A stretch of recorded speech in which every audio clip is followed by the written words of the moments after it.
The maintenance bay of Frontier Station 7 hummed with the familiar sounds of plasma welders and hydraulic lifts. Riza wiped grease from her weathered hands, her cybernetic left arm gleaming under the harsh industrial lighting. At 63, she had seen 3 wars, lost more friends than she cared to count, and earned enough scars to tell 1,000 stories. Now she just wanted to fix ships and enjoy the quiet life on the rim. "Grandma Riza, the atmospheric processor on Bay 7 is acting up again," called Anna, her young apprentice. The girl's enthusiasm reminded Riza of herself 40 years ago, back when she thought the galaxy made sense. "Check the tertiary filters first," Riza called back, not looking up from the destroyer's engine she was rebuilding. "And stop calling me Grandma." The proximity alarm started wailing. 3 ships dropped out of hyperspace. Sleek, predatory vessels with the distinctive crimson hulls of the Krex Syndicate. Pirates. The worst kind, too. The kind that took prisoners for the slave markets. Riza's hand stopped moving. Her enhanced hearing picked up the station administrator's panicked voice over the comm. "This is Frontier Station 7 to any nearby vessels. We are under attack by Krex raiders, requesting immediate assistance." The response was static. Anna rushed over, her face pale. "Riza, they're demanding we surrender. They want our cargo manifests and they're asking about human females under 30. Something cold settled in Riza's chest, something she hadn't felt in 15 years of peaceful retirement. Her organic hand found the plasma cutter at her belt, while her cybernetic fingers began typing on her personal comm unit. "Anna, listen to me very carefully. Go to Emergency Locker 7. Inside you'll find a military-grade comm array. Activate it with code Tango 77 Bravo. What does that? Just do it now!" The station shuddered as the pirates fired a warning shot across the bow. Through the bay's observation window, Riza could see boarding pods launching from the lead ship. Her fingers flew across the comm unit, inputting an encrypted sequence she hadn't used since the Centauri campaign, a sequence that would send a very specific message to a very specific person. Priority Alpha, from Chief Master Sergeant R. Santos, RE-T, to Fleet Admiral K-Chen. Message: Krex Syndicate hitting Frontier 7. 3 ships, slavers, need immediate assistance. Anna is here. Personal note, Kayla. They're after the kids, you know what that means. She hit send just as the first boarding pod clanged against the station's hull. The Krex were notorious throughout the sector. 8-foot-tall reptilians with a taste for violence and a lucrative sideline in sentient trafficking.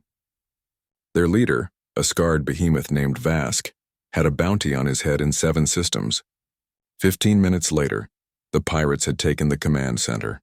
Riza and Anna huddled in the maintenance bay with the other civilians as armed Krex herded them into the central plaza. Vask's translator collar rendered his hissing speech into crude standard. "Humans make good slaves. Young ones especially valuable." His yellow eyes fixed on Anna. "This one, she come with us." "Over my dead body," Riza said quietly. Vask laughed, a sound like metal scraping stone. "That can be arranged, old female." He gestured to his lieutenant, who raised a plasma rifle toward Riza's head. That's when the lights went out. Emergency power kicked in, bathing everything in red. Then the deep, bone-shaking rumble of massive engines filled the air. Through the plaza's viewing ports, the civilians could see sleek human warships dropping out of hyperspace. Not 1 or 2, but an entire battle group.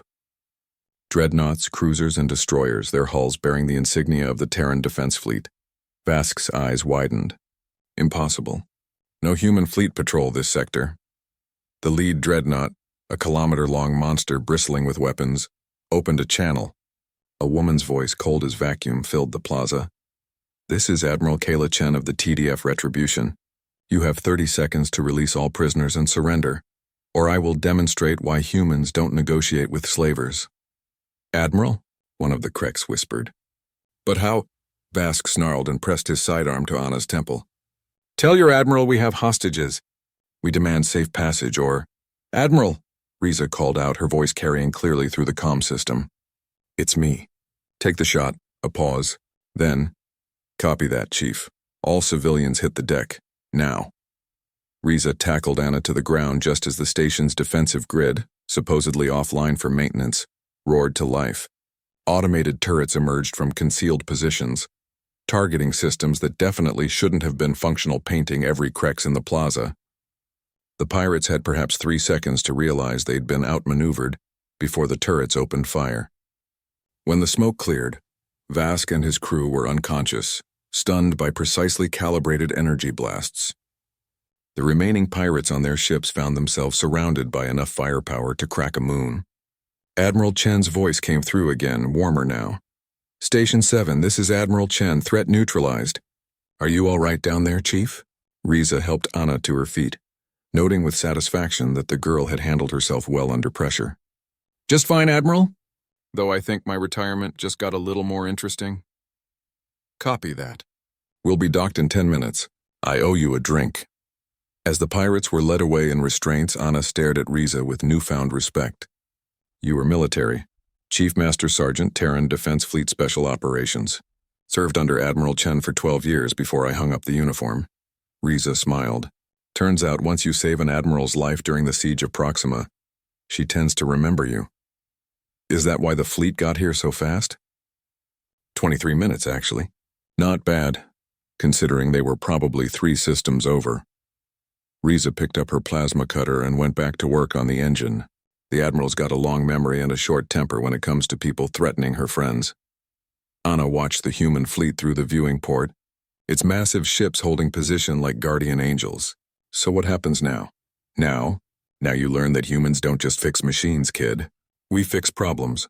And pirates trying to enslave children?" Riza's cybernetic hand tightened on her tool.